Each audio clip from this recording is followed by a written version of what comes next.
Shabbat Shalom. Is holiness something we're born with? Something we strive for? Something we attempt to attain? Or is it the pursuit only for a destined few? Is holiness something we actually ever really think about? I think this is the question at the heart of our portion today, and really is the question at the heart of the entire book of Leviticus. The first half of our portion today is dedicated to the priests and the priests only. The book of Leviticus is often called Torah Kohanim, the law or the Torah of the priests. This is their manual. But that name technically is about our portion in particular. And if there's anything that summarizes the priestly existence, it's separation and distinction. They live apart from the rest of the Israelite nation. In our portion, the priests are told to be scrupulous in what they do, especially about receiving donations and which animals to sacrifice.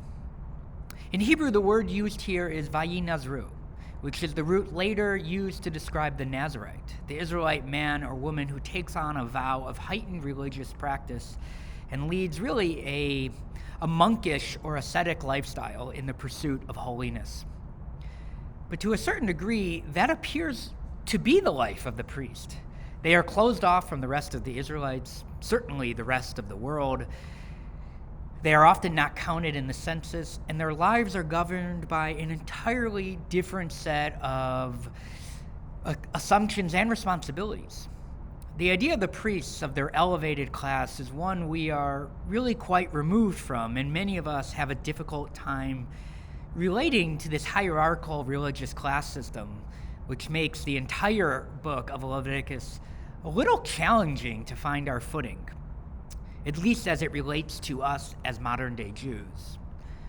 I do not think we would find it difficult to understand a class system that separates the wealthy, the educated, and privileged from those who are not. But that's different. And yet, later in the Torah, Moses will allude to, or at least say in one way or another, that we are all to become priests, perhaps foreshadowing a future well beyond the reality or the beliefs of what the Torah lays out here. And I think he's alluding to the idea that we should all see ourselves bound by the commitment to the communal good as the priests were, or at least we're supposed to. What I think we ought to latch onto is the idea of being vayinazru in our deeds and our duties as Jews, to be careful, to be scrupulous in how we walk through the world. In the context of our parsha, of our portion, Moses is advising the priests to avoid unholy gifts because those unholy gifts would chip away at the sanctity that God is imbuing in them and in their endeavors, and that the Israelite people are ascribing to them.